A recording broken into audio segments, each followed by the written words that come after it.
সম্মানিত এলাকাবাসী, আপনারা কেমন আছেন? আমরা বেশি ভালো নাই। রাত পোহাইলেই শুনতে হয় আমাদের মা বোনদের ইজ্জত, তাদের সম্মান, তাদেরকে বাধা দেওয়া হচ্ছে এবং তাদেরকে হেনস্থা করা হচ্ছে, তাদের সাথে অশালীন আচরণ করছে। ইমাম মোহাম্মদ রহমতুল্লাহ আলাইহি আমাদের হানাফি মাযহাবের একদম বড় আলেম। তিনি একদিন তার আসহাবদেরকে নিয়ে কোথাও যাইতেছেন। আপনারা একটু বসেন, পিছনে লোকেরা দেখতে পাচ্ছে না। সাংবাদিক ভাইরা একটু পাশে আসেন, আপনাদের কারণে ওরা দেখতে পাচ্ছে না। তো ইমাম মোহাম্মদ রহমতুল্লাহ আলাইহি তার সঙ্গী সাথী নিয়ে বড় বড় আলেমদেরকে নিয়ে কোথাও যাচ্ছেন। পথের মধ্যে এক জায়গায় যায় দেখলেন যে কিছু বালক ছেলেরা বল খেলছে। হঠাৎ করে ওদের পায়ের থেকে একটা বল ইমাম মোহাম্মদ রহমতুল্লাহ আলাইহির সামনে যায় পড়ছে। এটা পড়ার কারণে বাচ্চারা থমকে গেছে। তারা খেলা টেলা বন্ধ করিয়া এক পাশে অপরাধীর মতো দাঁড়ায় গেছে যে এত বড় ইমাম, বিশ্ববিখ্যাত ইমাম, তার সামনে আমাদের বল যায় পড়ছে। এই জন্য তারা লজ্জিত। একটা ছেলে জিজ্ঞাসা করে, কিরে খারাই রেসুৎকা, খেলবি না? হুজুরে যাও। হুজুরে যাও লোকে খেলার লগে কি তামসা, বলটা লয় আয়। কয় এটা কেমন তোর কথা? হুজুরের মতো একজন উচ্চাঙ্গের আল্লাহ মানুষ, তার সামনের থেকে আমি বল আনতে যাব আমরা, এটা তো বেমানা। আর দৌড় বেড়া, এই কথা কয়ে দৌড়ে যায়, এসে বলটা নিয়ে আসছে। ইমাম মোহাম্মদ রহমতুল্লাহ আলাইহি চুপচাপ ঘটনাটা দেখলেন এবং সাথীদেরকে বললেন, এই ছেলেটার জন্মের মধ্যে দোষ আছে। এটা বলার পর সঙ্গী সাথীরা চিন্তা করলেন, হুজুরের মুখ দিয়ে তো কোনো ফালতু কথা বাইরে না, তাইলে এই ছেলের জন্মের মধ্যে দোষ আছে, এইটা বাইর করতে হইলে একলা ওর মা সারা পৃথিবীতে আর কোনো পথ নেই। তো সবাই ওর মার কাছে গেছে, জিজ্ঞাসা করছে যে মা, আপনার প্রতি শ্রদ্ধা ভালোবাসা রেখে আমরা জিজ্ঞাসা করছি, আপনার এই ছেলে সম্পর্কে ইমাম মোহাম্মদ রহমতুল্লাহ আলাইহি এই উক্তি করেছে যে ওর জন্মের মধ্যে দোষ আছে, আপনি এই ব্যাপারে কিছু বলবেন? মহিলা দুই চোখের পানি ছেড়ে দিয়ে বলছে, বাবারা কি বলবো, ইমাম মোহাম্মদ সত্য কথাই বলেছে। আমি আমার স্বামীর সাথে খেয়ানত করেছি, এই বাচ্চাটা আমার স্বামীর না। এই ঘটনা থেকে আমরা বুঝলাম আমাদের দেশে আমাদের যাদের পায়ের নিচে আমাদের বেহেশত, সেই মহিলা সমাজের সাথে যারা এই ধরনের বেয়াদবিপূর্ণ আচরণ করে, তারা আর যাই হোক, তারা সুসন্তান নয় এবং বৈধ সন্তান নয়। যারা আজকে আমাদের কর্মীদের গায়ে হাত তুলছে, তাদেরকে আমরা চিনি না? চিনি না? ওর বাপ দাদা 14 গোষ্ঠী চিনি কি চিনি না? চিনি। ওদের 14 গোষ্ঠীর ধরি আইনে হাত পা ভাঙ্গিয়া পুলিশের হাতে দিতে পারি কি পারি না? কিন্তু আমরা সেটা করি না। কেন করি না? ওরা এতই ইতর কেতর, ওদের গায়ে হাত দিলে আমাদের হাত বাদশাহী সাবান দিয়ে দোন লাগে। কথাটা বুঝতে পারছেন? এছাড়া নির্বাচনের খুব বেশি দিন বাকি নাই, ওরাও চাচ্ছে যে আমরা ওদের সাথে একটু সংঘাতে জড়াই। কিন্তু না, ওদের এই সমস্ত আচরণের জবাব দেওয়া হবে 12 তারিখের পরে। সান্দুরা, তোমরা কোন দেশে পলাইবে আগে ঠিক করো। তোমরা ঘোষণা দিচ্ছ 12টার পরে সুকেন্দ্র দখল করবা, এখন 1 ঘন্টা আগে আনছো 11টার পরে। আমি বলতে চাই, 11টার পরে কোথায় পলাইবা সেই জায়গাটা আগে ঠিক করো। কেন্দ্র দখল তোদের বাপ দাদা 14 গোষ্ঠী একাত্র হলে করতে পারবে না। ঢাকা বিশ্ববিদ্যালয়, চট্টগ্রাম বিশ্ববিদ্যালয়, জগন্নাথ বিশ্ববিদ্যালয়, জাহাঙ্গীরনগর বিশ্ববিদ্যালয় সহ বাংলাদেশের সবচাইতে বড় মাস্তান যেখানে, সবচাইতে বেশি অস্ত্র যেখানে, সেই বিশ্ববিদ্যালয়গুলি আমাদের শিবিররা দখল করেছে ভোটের মাধ্যমে, সুষ্ঠু ভোটের মাধ্যমে, অস্ত্রের মাধ্যমে নয়। সেই জামাত শিবির আজকে ভোলায় আছে কি নাই? আপনারা স্বপ্ন দেখতে থাকেন, ঘুমাইয়া স্বপ্ন দেখলে সেটা বাস্তবায়িত হয়, কিন্তু চোখ মেলিয়া স্বপ্ন দেখলে সেটা বাস্তবায়িত হয় না। আমরা আপনাদেরকে চিনি, আপনাদের বাপ দাদারা চিনি, আপনাদের জন্ম চিনি, আপনাদের কর্ম আমরা চিনি। সুতরাং আপনাদের জন্য সবচাইতে ভালো যেটা হবে সেটা হলো আপনারা আপনাদের ভোট করেন।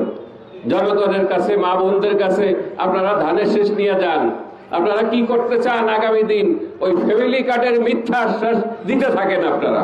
জনগণ যদি বিশ্বাস করিয়া এই সমস্ত আজে বাজে কথায় বিশ্বাস করে ভোট দেয়, তাহলে তো আপনাকে কপাল ভালো। আর আমাদেরকে আমাদের কাজ করতে দেন, কেউ কারুর বাধা হয়ে দাঁড়ায় না। কারণ আমি যদি এখানে নির্বাচিত হই, আগামী দিনে বিএনপি, আওয়ামী লীগ এবং জামাত ইসলামের মধ্যে কোনো ভেদাভেদ রাখবো না। বিএনপি বিএনপির রাজনীতি করবে, আওয়ামী লীগ আওয়ামী লীগের রাজনীতি করবে, প্রত্যেকে তাদের বাড়িঘর এবং নিজের পেশায় থাকবে।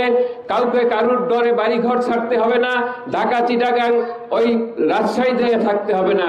এই ভোলাতেই তারা বসবাস করবে, এই বরহানুদ্দিনেই তারা বসবাস করবে। মতের ভিন্নতা থাকতে পারে, দলের ভিন্নতা থাকতে পারে, চিন্তার ভিন্নতা থাকতে পারে, সেজন্য আপনি আরেকজনের গায়ে হাত দেবেন, আরেকজনের ব্যবসা বাণিজ্য বন্ধ করবেন, আরেকজনকে দেশ থেকে তাড়িয়ে দিবেন। এইটা আমি ফজলুল করিম যদি নির্বাচিত হই এই আসন থেকে, আমি এটা হতে দেব না, দেব না, দেব না। আমি একজন জামাতের কর্মীকে যেই চোখে দেখব, একজন আওয়ামী লীগের কর্মীকে আমি সেই চোখেই দেখব। একজন বিএনপির কর্মী যতই বিরোধিতা করেন নির্বাচনের পরে, আপনাদেরকে আমরা সেই চোখেই দেখব। কিন্তু যদি বেশি বাড়াবাড়ি করেন, তাইলে তার পরিণতি খুব বেশি ভালো হবে না, খুব শুভ হবে না। তার কারণ বেশি আকাম কুকাম করলে আপনার নেতারা যায় ঢাকায় উঠবে, চিটাগাঙ্গে উঠবে, মালয়েশিয়াতে বাড়িঘর আছে সেখানে যাবে। আপনারা যারা তাদের প্ররোচনায় আজকে আমাদের কর্মীদের গায়ে হাত দিচ্ছেন, আমাদের মা বোনদের ইজ্জত লুণ্ঠন করছেন, তারা কোথায় যাবেন?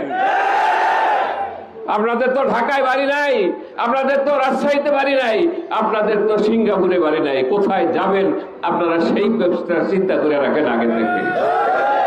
সম্মানিত ভাই সব, আমি যদি নির্বাচিত হতে পারি, জমিন এই চরের থেকে বালু উত্তোলন করে মানুষের জমি ভাঙ্গা বন্ধ করব।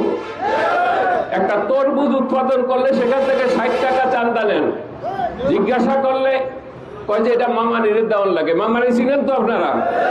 45 নম্বরের বাইক না, ওইতে কয় আমি চাচা, ওইতে কয় আমি অমুকের এমপির কি বাইক না, আমি ভাতিজা, গনিয়া দেখি 65 নম্বরের বাইক না। কথা বুঝতে পারছেন?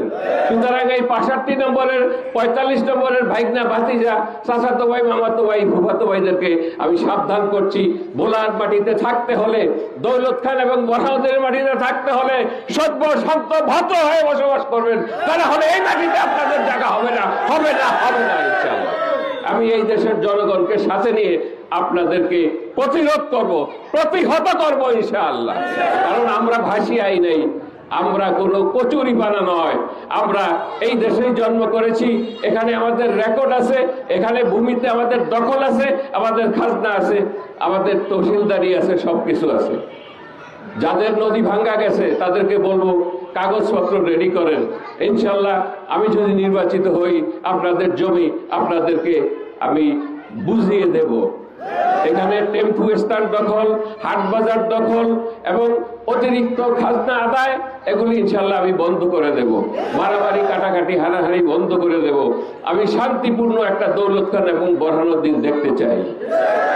আপনারা কি আমাকে এই কাজে সাহায্য করবেন? কারা কারা করবেন হাত তুলে দেখান। যদি তাই হয়,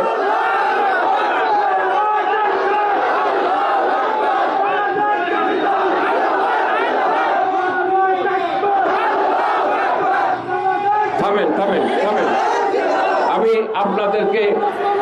আমি আপনাদেরকে নিয়ে একটি সমাজ গড়তে চাই, যেখানে কোনো হিংসা থাকবে না, বিদ্বেষ থাকবে না, মারামারি কাটাকাটি থাকবে না, জমি দখল থাকবে না, চাঁদাবাজি থাকবে না। মায়েরা তাদের ইজ্জত দিয়ে বসবাস করতে পারবে এবং বাবারা তাদের প্রাপ্য সম্মান পাবে, মহিলারা মহিলাদের প্রাপ্য সম্মান পাবে এবং ছেলেমেয়েরা এখানে মদ গাঁজা ইয়াবা নিয়ে ব্যস্ত না থেকে তাদেরকে প্রশিক্ষণ দিয়ে বিদেশে তাদের ভালো চাকরির ব্যবস্থা আমরা করে দেবো ইনশাআল্লাহ, যাতে করে আমরা সকলে ভাই ভাই হয়ে একত্রে অতীতের মতো একটা সুন্দর সমাজে বসবাস করতে পারি। আল্লাহ আমাদেরকে সেই তৌফিক দিন। এই জন্য 12 তারিখে আপনারা যাবেন, নির্ভয়ে ভোট দেবেন এবং এখানে আকাশে ড্রোন থাকবে, প্রয়োজনে হেলিকপ্টার থাকবে, এখানে র্যাব আছে, এখানে পুলিশ আছে, এখানে বিজিবি আছে, এখানে সেনাবাহিনী আছে, এখানে শিবির আছে, এখানে জামাত আছে। সুতরাং এত কিছুর মধ্য দিয়ে আপনারা জনগণের অধিকার কেড়ে নেবেন, স্বপ্ন দেখতে থাকেন, মানা নাই। কি কন? স্বপ্ন দেখেন, স্বপ্ন দেখা ভালো, স্বপ্ন দেখা ভালো, তবে সেটা ঘুমের মধ্যে দেখলে ভালো হয়। ভালো করে ওষুধ খাইয়া ঘুমান, কেমন ঘুম নষ্ট করিয়েন না ওই চিন্তায় যে আপনারা আমাদের ভোট নিয়ে যাবেন আর আমরা দেখা দেখা লেভেলস শুনবো, এটা মনে করেন না। জামাটা লম্বা দেখছেন তো, আর মাথায় টুপি দেখছেন, এই টুপি ঘুরিয়ে হালাইলে আমরা মতো আমিও হইরম। আপনারা যা করতে পারবেন, আমি জামা আর টুপি খুলে ফেললে আমার দলের লোকেরা তাই করতে পারবে। এখন শুধু জামা আর টুপির সম্মানে আমরা করে কিছু কইলাম না। এই জন্য ভালো হয়ে যান। দেশের একটা কথা আছে, ভালো হইতে লাগে পয়সা লাগে না। আসসালামু আলাইকুম ওয়া রাহমাতুল্লাহি ওয়া বারাকাতুহু।